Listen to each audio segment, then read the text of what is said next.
diriwayatkan kepada kami di dalam Sunan Abi Daud dan Ibn Majah dengan sanad-sanad yang baik dari Abi Ayyash. Beliau menyatakan bahwa sesungguhnya Rasulullah sallallahu alaihi wasallam bersabda, siapa yang berdoa apabila di waktu pagi, la ilaha illallah wahdahu la syarikalah lahul mulku wa lahul hamdu wa huwa ala kulli syai'in qadir, maka baginya pahala seperti memerdekakan seorang budak dari anak turunan Nabi Ismail, dan dicatat baginya 10 kebaikan, digugurkan darinya 10 dosa, diangkat baginya 10 derajat, dan dijaga dia dari godaan syaitan hingga waktu sore. Dan jika dia membacanya di waktu sore, maka baginya seperti itu hingga di waktu pagi. Waruwina fi sunani Abi Dawud bi isnadin lam yudha'ifhu an Abi Malik al-Ash'ari radhiyallahu anhu anna Rasulullah sallallahu alaihi wa alihi wasallam qala idza asbaha ahadukum falyaqul asbahna wa asbahal mulku lillah rabbil alamin Allahumma inni as'aluka khaira hadzal yaumi fathahu wa nasrahu wa nurahu wa barakatahu wa hudahu wa a'udzu bika min syarri ma fihi wa syarri ma ba'dahu thumma idza amsa falyaqul mithla dzalik. Diriwayatkan kepada kami di dalam Sunan Abi Daud. Ya, dimaksud di sini Abi Daud Al-Imam Sulaiman bin Ash'as As-Sijistani, imam hadis kelahiran tahun 202 Hijriah, wafat 275 Hijriah. Ada ahli hadis yang bernama Imam Abu Daud, lainnya namanya Imam Abu Daud At-Toyalisi, yang menyusun kitab Musnad. Imam Abi Daud meriwayatkan dan beliau tidak mendoifkan hadis tersebut. Artinya hadis ini bisa kemungkinan hadis yang hasan atau juga bisa juga sahih. Dari Abi Malik al-Ash'ari menyatakan Rasulullah SAW bersabda, apabila salah seorang di antara kalian di waktu pagi, maka bacalah asbahna wa asbahal mulku lillahi rabbil alamin Allahumma inni as'aluka khaira hadzal yaumi fathahu wa nasrahu wa nurahu wa barakatahu wa hudahu wa a'udzu bika min syarri ma fihi wa syarri ma ba'dahu thumma idza amsa falyaqul mithla dzalik. Kemudian apabila di waktu sore, bacalah seperti itu doanya. Ini doa-doa yang diajarkan oleh Nabi kita Muhammad sallallahu alaihi wasallam, yang dibaca di waktu ba'da subuh atau di waktu subuh, dan juga di waktu sore hari al-masa.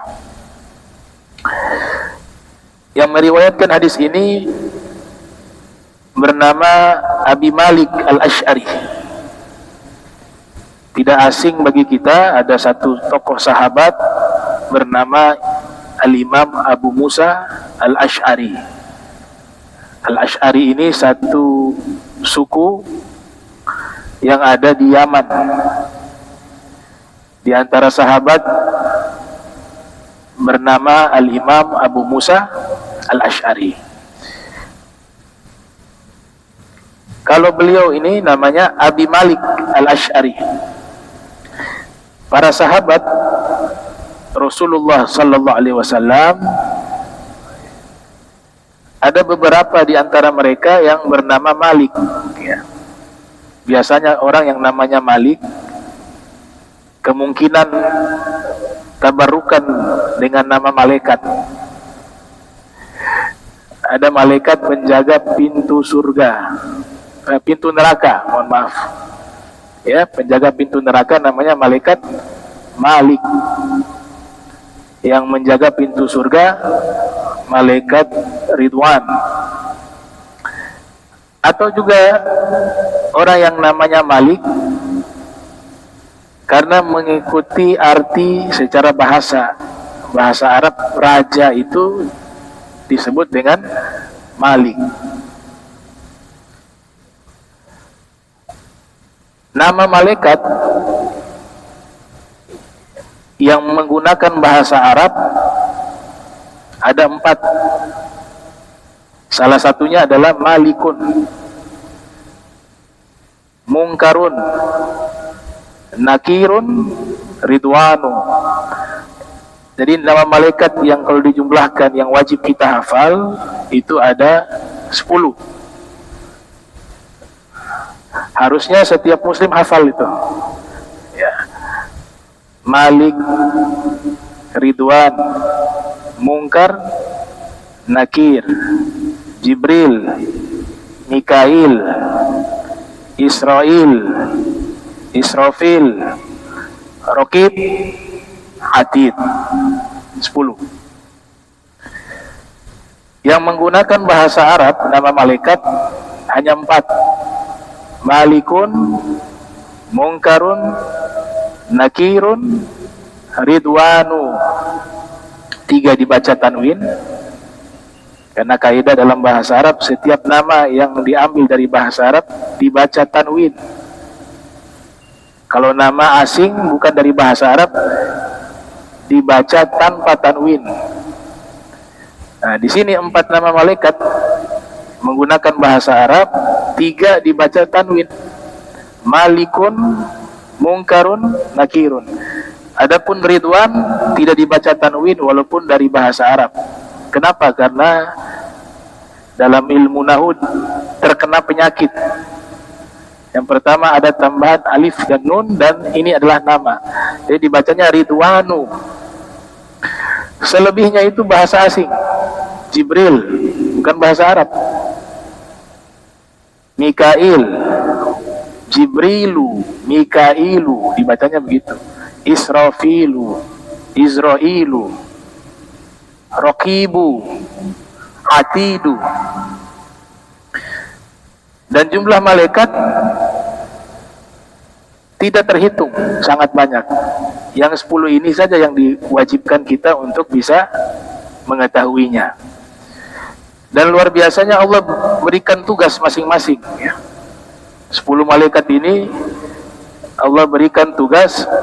Malaikat Jibril tugasnya diantaranya adalah Aminul Wahyi, membawa wahyu.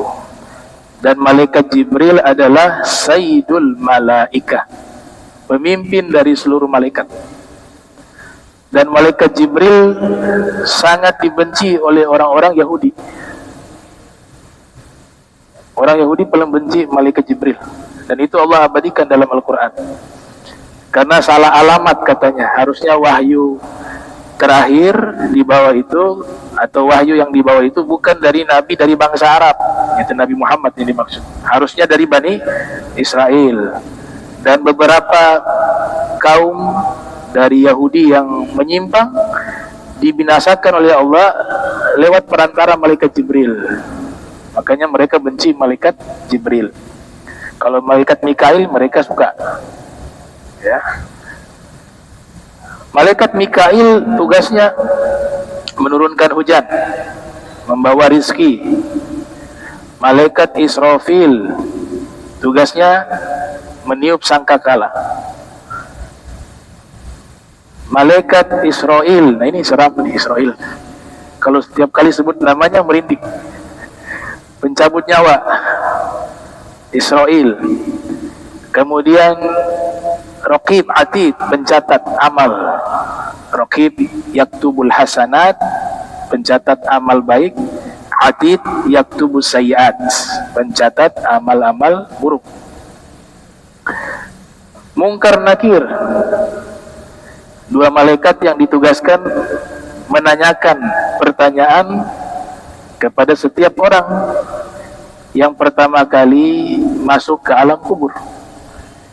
Makanya ditalkinkan ada itu, faidha ja'aka al-malakani al-muwakkalani bika wa huma munkarun wa nakir fala yufzi'ak wa la yur'ibak fa innahuma khalqun min khalqillahi ta'ala fa idza sa'alak man rabbuka wa man nabiyyuka wa ma dinuka wa ma kiblatuka wa ma imamuka wa man ikhwanuk faqul lahumā bilisanin fasih wa i'tiqadin sahih Allahu rabbi wa Muhammadun nabi wal islamu dini wal ka'batu kiblati wal qur'anu imami wal muslimun wal mu'minun ikhwani.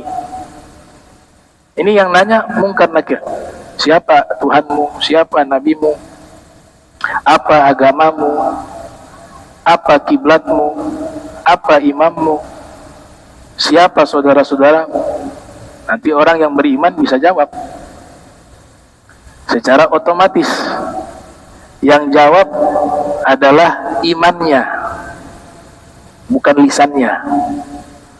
Maka dijawab, Allah Tuhanku, penciptaku, Nabi Muhammad nabiku, Islam agamaku, Ka'bah kiblatku, Al-Quran imamku, seluruh kaum muslimin dan mukminin adalah saudara-saudaraku. Jawablah dengan lisan yang fasih dan keyakinan yang benar. Itu di awal seperti itu. Ini mungkar wa nakir.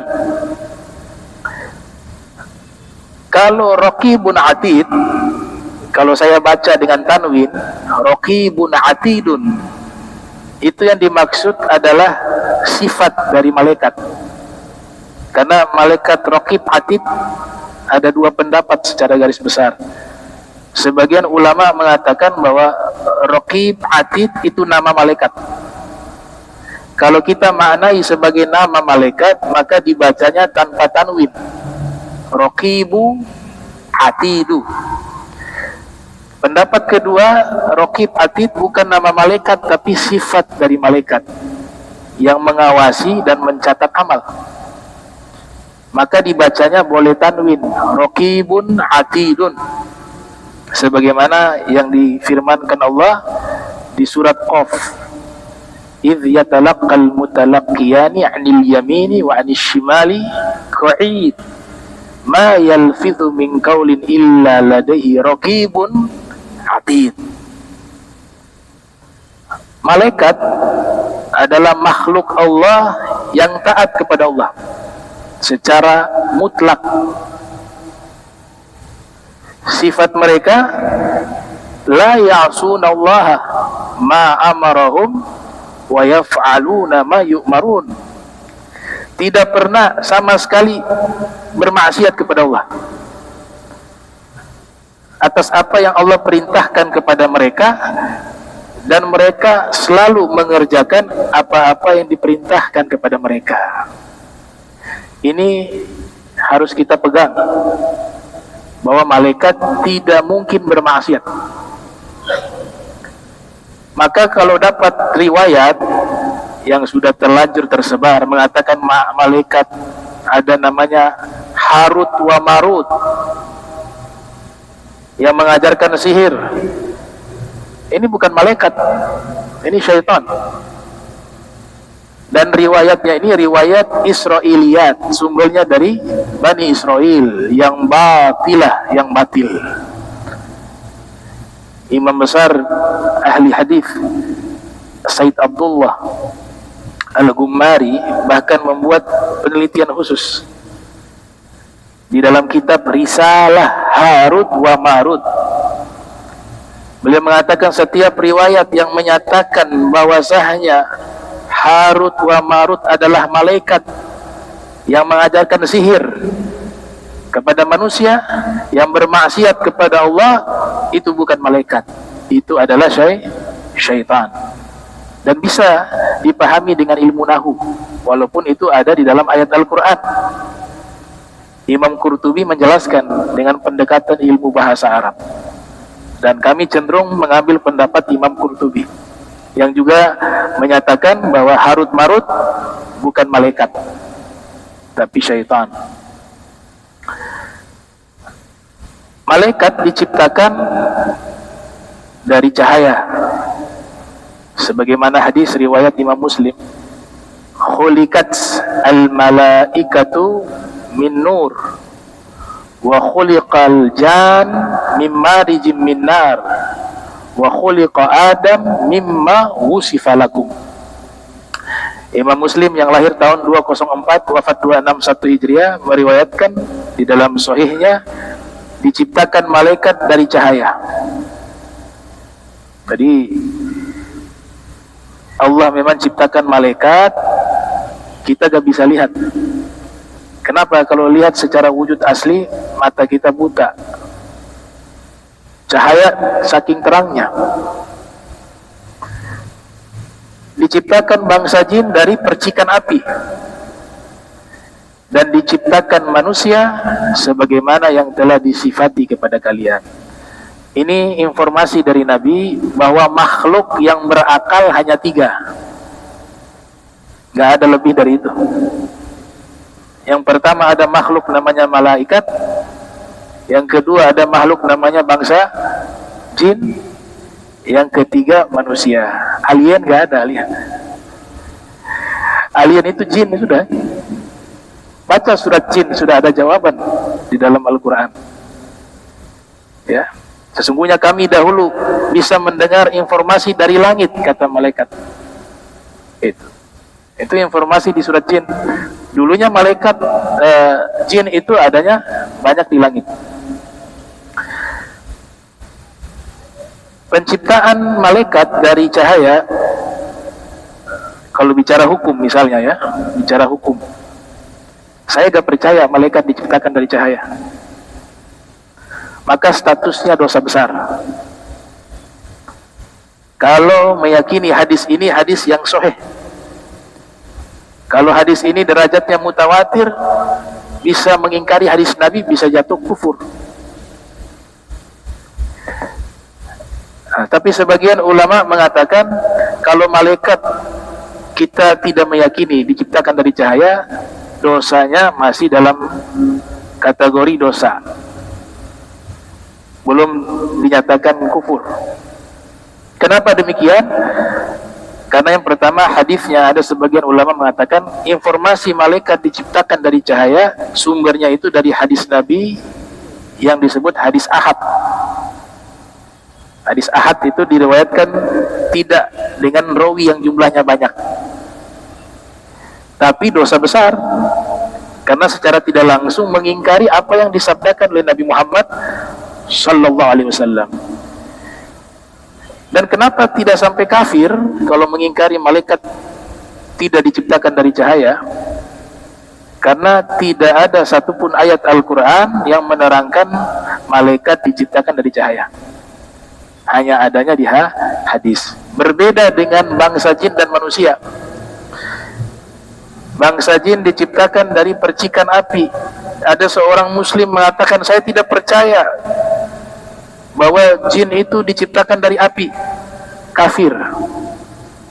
Hukumnya bukan dosa besar, tapi kufur. Sebab di dalam Al-Quran Allah Ta'ala telah menyebutkan penciptaan jin dari percikan api. Sumbernya ayat Al-Quran dan hadis Nabi Muhammad sallallahu alaihi wasallam di surat Ar-Rahman. Khalaqal insana min salsalin kal fakhar wa khalaqal janna mim marijin min nar. Diciptakan manusia dari tanah liat seperti tembikar, dan diciptakan bangsa jin dari percikan api. Kalau mengingkari berarti mengingkari ayat Al-Quran. Maka ulama mengatakan kalau mengingkari jin diciptakan dari api, dia bisa kufur karena mengingkari Al-Quran. Begitu juga mengingkari manusia berasal dari tanah liat. Ini pemahaman dari Imam Fakhruddin Ar-Razi ya. dalam kitab Mafatihul Ghaib yang lahir tahun 544 Hijriah, wafat 606 Hijriah. Yang dimaksud manusia diciptakan dari tanah adalah aslu fi awalil khalq, yaitu asal penciptaan manusia pertama, Nabi Adam. Kalau kita di dalam Al-Quran disebut diciptakan dari percikan air mani. Jadi Imam Fakhri Ar-Razi memahami demikian. Walaupun di dalam hadis juga Nabi pernah mengatakan bahwa kalian semua berasal dari Adam, dan Nabi Adam berasal dari turab. Ini tanah yang istimewa ya. Ini Nabi semuanya pilihan, bukan tanah lumpur yang kita pahami di becek-becek itu, bukan. Para Nabi semuanya pilihan, unsur penciptaannya juga pilihan. Yang paling terbaik. Bahkan para sufi itu meyakini bahwa Nabi Adam diciptakan dari tanah-tanah yang berasal dari surga. Pendapat kedua mengatakan ya, kita juga berasal dari tanah, karena penciptaan kita manusia dari air mani. Air mani itu sumbernya dari makanan. Makanan semuanya bersumber ada korelasi dengan tanah. Sayur yang kita makan ditanam di tanah. Hewan yang kita makan, makannya juga rumput, misalnya kambing. Rumputnya ya ditanam di tanah, dan seterusnya. Jadi kalau dua kita ingkari, saya agak percaya manusia diciptakan dari tanah, kufur. Saya tidak percaya jin itu diciptakan dari api, kufur. Saya tidak percaya malaikat itu diciptakan dari cahaya, dosa besar. Karena yang dua dari Al-Quran, yang satunya dari hadis. Lebih fatal lagi, manusia itu dari monyet. Dari mana sumbernya itu? Jelas Allah katakan kita semua manusia berasal dari Nabi Adam. Saya yakin orang yang percaya teori manusia berasal dari monyet, kalau dia bilang kamu keturunan monyet, dia marah. Pasti semuanya menginginkan kita semua adalah keturunan dari Nabi Adam alaihissalam. Nah, ini sedikit tentang malaikat ya. Ada kitab membahas tentang malaikat dari awal sampai akhir. Kalau malaikat itu bentuk jamak, jadi banyak malaikat. Kalau satu malaikat, malakun ya. Ada ilmu membahas tentang huruf per huruf di dalam Al-Quran. Salah satu ulama yang pakar namanya Al-Imam Ibnu Hisham Al-Misri, menulis kitab Muqnil Labib an Kutubil A'arib. Beliau mengatakan setiap huruf dalam bahasa Arab kalau terdiri dari huruf mim, lam, kaf, pasti maknanya kekuatan. Makanya malaikat itu otoritas kepada manusia. Kita di bawah kendali mereka dengan perintah Allah. Yang cabut nyawa malaikat Israfil. Israel ya, mohon maaf, malaikat Israel yang cabut nyawa. Kita manusia gak bisa lawan, karena kekuatan dia sudah diberikan oleh Allah di atas kita. Setiap huruf yang ada mim, lam, kaf pasti mengandung kekuatan. Raja, Malik, punya kekuatan, punya otoritas. Memiliki, milkun, punya kekuatan, punya otoritas.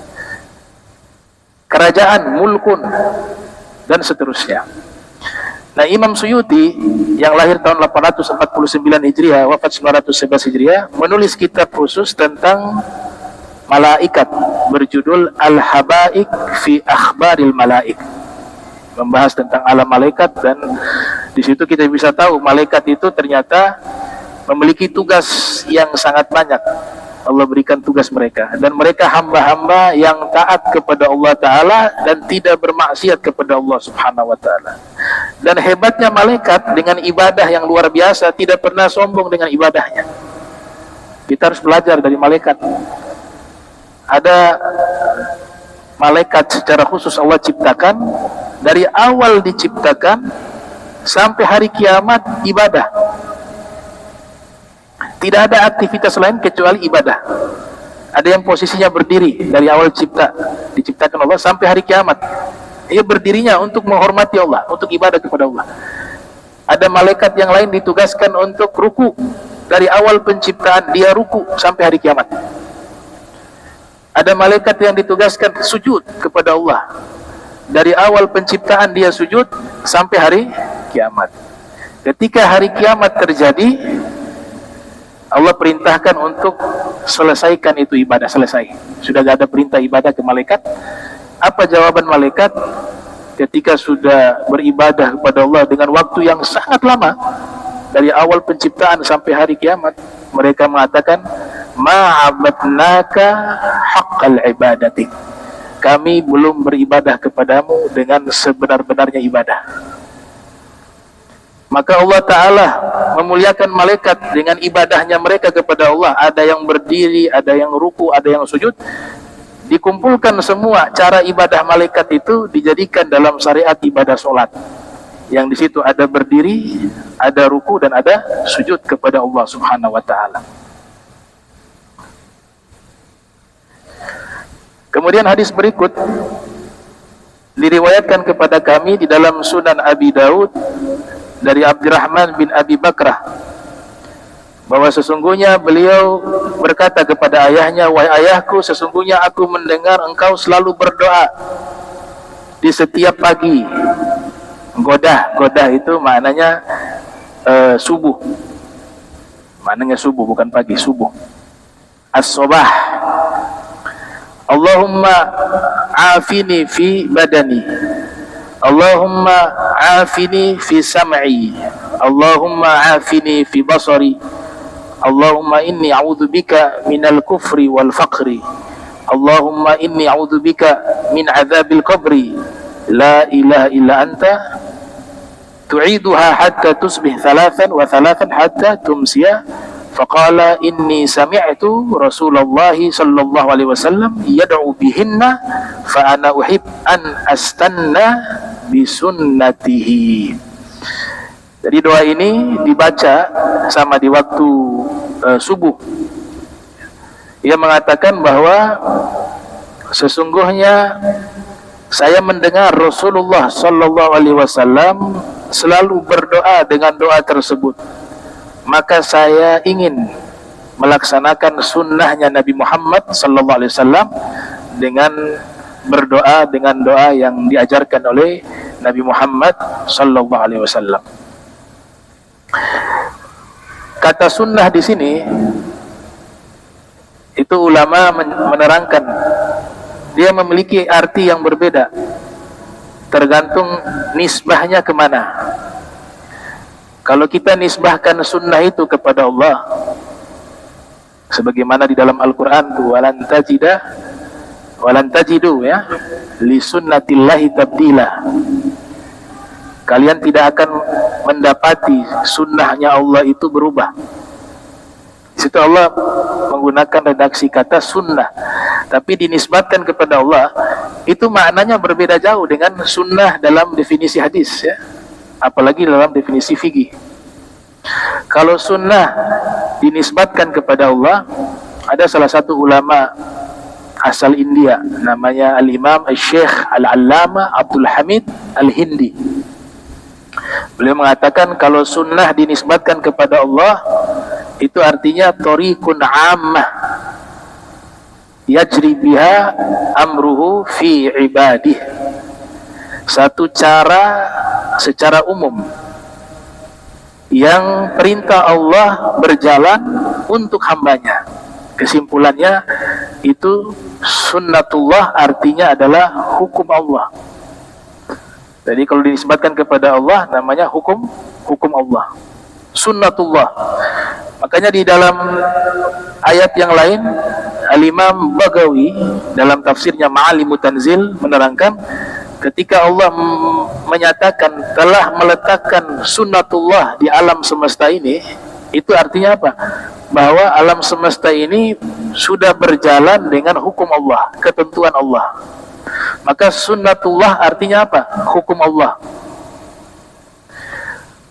Kalau sunnah kita nisbatkan kepada Nabi Muhammad sallallahu alaihi wasallam, itu memiliki arti adalah apa? Ucapan, perbuatan, ketetapan, sifatnya Nabi. Kalau sunnah dinisbatkan kepada Nabi Muhammad SAW dan juga kepada seluruh para rasul. Makanya ada hadis arba'un min sunanil mursalin. Ada 4 dari sunnah-sunnahnya para rasul. Itu artinya apa? Ucapan mereka, perbuatan mereka, ketetapan mereka, dan juga sifat mereka. Bagaimana yang diterangkan oleh para muhadditsun, as-sunnah lughatan at-tariq atau at-tariqah, wa istilahan ma udifa ila nabi sallallahu alaihi wasallam min qaulin aw fi'lin aw taqririn aw sifatin khalqiyatin wa khuluqiyatin. Yang artinya sunnah itu apa-apa yang dinisbatkan kepada Nabi Muhammad sallallahu alaihi wasallam, baik ucapan, perbuatan, ketetapan maupun sifat secara fisik dan sifat secara akhlak. Itu disebut sunnah kalau dinisbatkan kepada Nabi Muhammad sallallahu alaihi wasallam dan juga dinisbatkan kepada para rasul. Salah satu ulama asal India ya, sekarang mukim di Malaysia, murid dari Al-Imam As-Said Abu Hasan An-Nadawi. Beliau menulis kitab Al-Mustalahat Al-Hadithiyah, istilah-istilah di dalam ilmu hadis. Nah, beliau menyebut sunnah itu dengan definisi yang berbeda, tapi lebih mudah dipahami. Ketika ditanya apa itu sunnah, maka jawabannya adalah at-tasarrufat an-nabawiyah, tindakan-tindakan Nabi Muhammad sallallahu alaihi wasallam. Diistilahkan dengan at-tasarrufat an-nabawiyah. Atau sunnah juga bisa diartikan thariqul hayah al-mahmudah, jalan hidup yang mulia. Itu disebut sunnah karena semua perbuatan Nabi, apapun yang Nabi lakukan, semuanya mulia, sehingga dijadikan sunnah bagi kita untuk mengikuti. Ini sunnah dalam definisi hadis. Kalau sunnah dalam definisi ilmu fikih itu berbeda. Jangan samakan dengan sunnatullah, jangan samakan dengan sunnah versi hadis. Kalau sunnah dalam versi hukum fikih itu adalah ma yuthabu ala fi'lihi wa la yu'aqabu ala tarkihi. Mengerjakan diberikan pahala, tidak mengerjakan tidak mendapatkan dosa. Itu sunnah versi fikih. Jadi jangan sampai kita pukul rata. Sunnah dinisbatkan kepada Allah, itu satu definisi yang berbeda. Sunnah dinisbatkan kepada Nabi, definisinya juga berbeda. Dan sunnah yang dinisbatkan ke dalam hukum, definisinya berbeda. Kalau misalnya kita mengambil pendapat Imam Ghazali, Hujjatul Islam, yang lahir 450 Hijriah, wafat 505 Hijriah, pernah mengatakan begini, fala a'rifu li tariki sunnah wajha illa kufran khafiyya au hamqa jaliyah. Saya tidak pernah mengetahui satu alasan yang pantas bagi orang yang sengaja meninggalkan sunnah, kecuali ada kekufuran yang tersembunyi dalam hatinya atau kebodohan yang sangat nyata. Dari ucapan Imam Ghazali ini kita bisa paham arahnya kemana. Yang dimaksud sunnah di sini bukan sunnah hadis yang dinisbatkan kepada Nabi atau sunnatullah, tapi yang dimaksud di sini adalah sunnah dalam hukum. Dan walaupun sunnah dalam hukum ini juga tidak bisa lepas dari Nabi Muhammad SAW, karena memang tolak ukurnya adalah fi'lun Nabi, perbuatan Nabi, ucapan Nabi, semua jadi hukum. Tapi ketika yang dimaksud as-sunnah dinisbatkan dalam ilmu hadis, itu yang dimaksud adalah ucapan, perbuatan, ketetapan Nabi Muhammad SAW dan sifat-sifatnya. Jika ditarik dalam masalah hukum fikih, maka adalah jika kita lakukan dapat pahala, meninggalkan tidak mendapatkan dosa. Nah, itu sunnah dalam ilmu fikih. Al-Habib Abdullah Al-Haddad, ya, beliau pernah mengatakan, ma min sunnatin sannaha Rasulullah sallallahu alaihi wasallam illa wa arju an akuna qad amiltuha. Tidak ada satu sunnah yang pernah dilakukan oleh Rasul sallallahu alaihi wasallam melainkan saya berharap saya telah melakukannya, seluruh sunnah tersebut. Nah, kalau ini bisa dua kemungkinan, sunnah dalam definisi hadis juga bisa, karena beliau sebut nama Nabi di situ, sunnah Rasul, bahwa Nabi juga di dalam hadis semua perbuatannya itu disebut sunnah. Jadi ulama hadis lebih senang menyebut dengan hadis Nabi. Kalau ulama fikih lebih senang menyebut sunnah Nabi, karena ada sunnah itu kaitannya dengan hukum.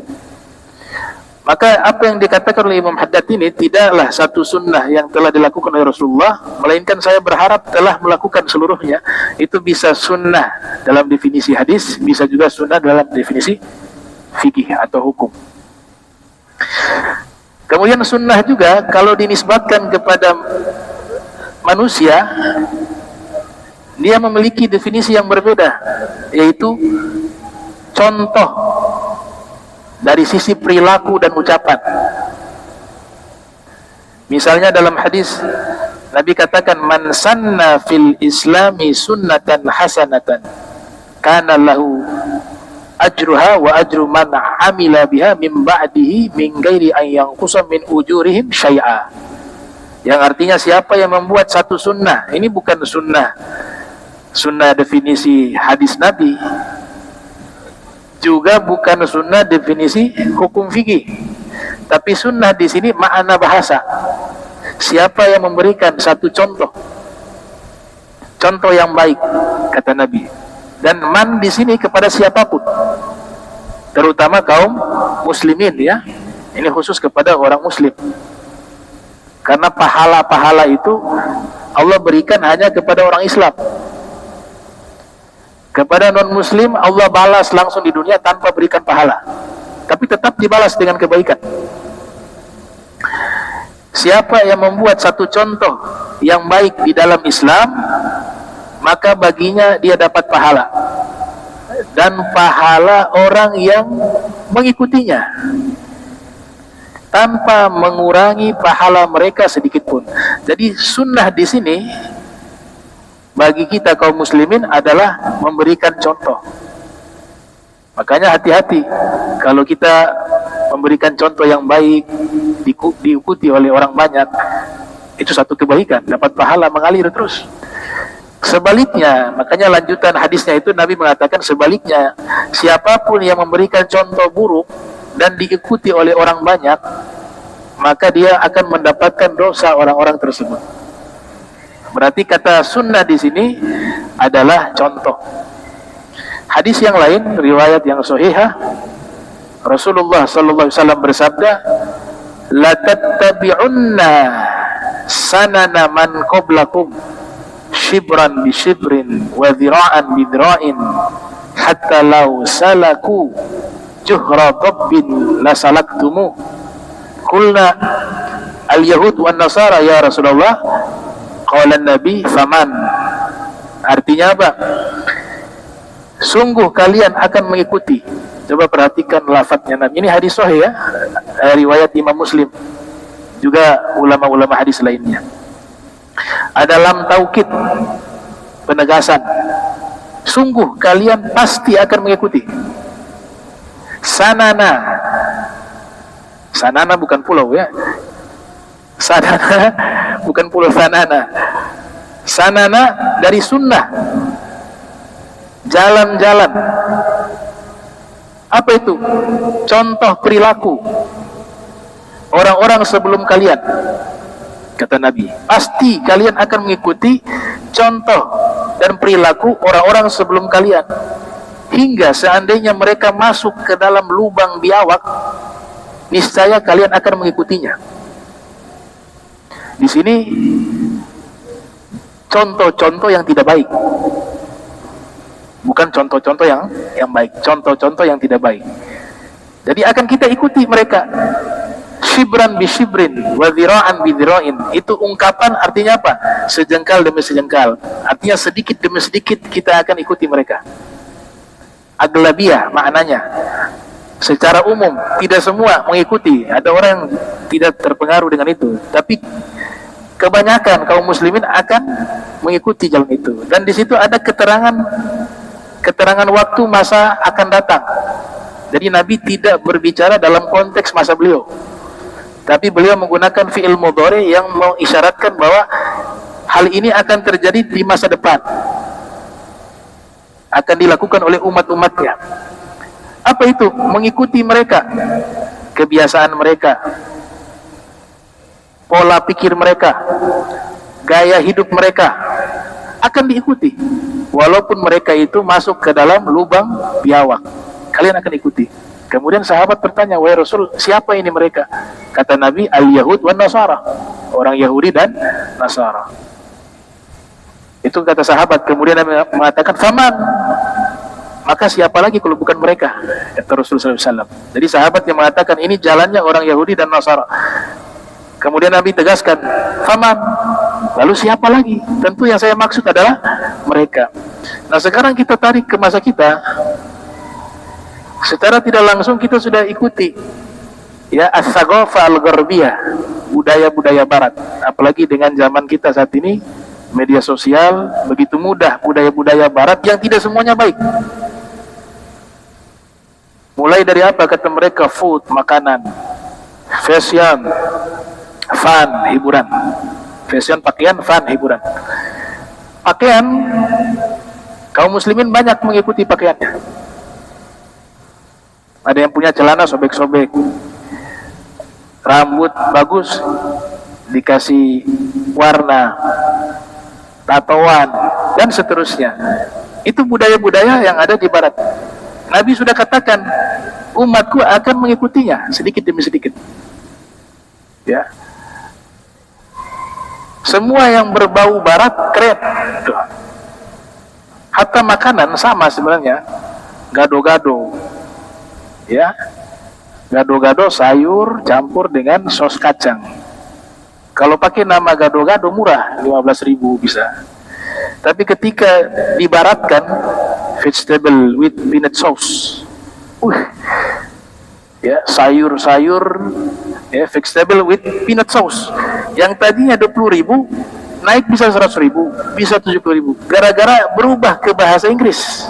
Padahal kalau diterjemahkan itu adalah sayur-sayur dengan bumbu kacang, ya gado-gado.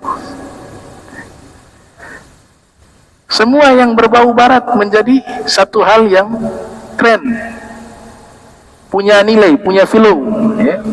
Kima, value, ya, value, harga. Nabi sudah katakan 1000 tahun lalu, kalian akan ikuti. Yang dulunya di sini kita makan pagi-pagi sagu sama teh, ada pupeda, enak semua. Pizza sekarang, spaghetti. Pernah coba, saya gak bisa makan. Tapi orang sekarang, anak-anak muda, enak katanya. Food, dari makanan. Bahkan makanan-makanan mewah dicampur dengan rum. Tahu rum itu mengandung alkohol. Dicampur. Statusnya haram, tapi karena tren, makanan ini adalah makanan tren yang ada di barat. Berapa banyak kaum muslimin yang mereka mengkonsumsi makanan-makanan tersebut. Ini nubuah dari Nabi Muhammad SAW. Begitu juga fun, mengikuti apa? Fun, mainan-mainan, permainan, hiburan, yang tidak semuanya hiburan itu baik. Dan mengikuti pemikiran. Dalam Islam muncul liberalisme, sekularisme, komunisme, apalagi pluralisme. Ini semua produk barat yang masuk ke dalam pemikiran umat Islam. Maka Nabi sudah katakan, kalian pasti akan mengikutinya sedikit demi sedikit. Ya, tapi kalian di sini tidak secara mutlak keseluruhan, tapi aglabiah, kebanyakan akan terpengaruh. Makanya kita bentengi diri kita dengan mengikuti apapun yang dicontohkan, diajarkan oleh Nabi Muhammad SAW.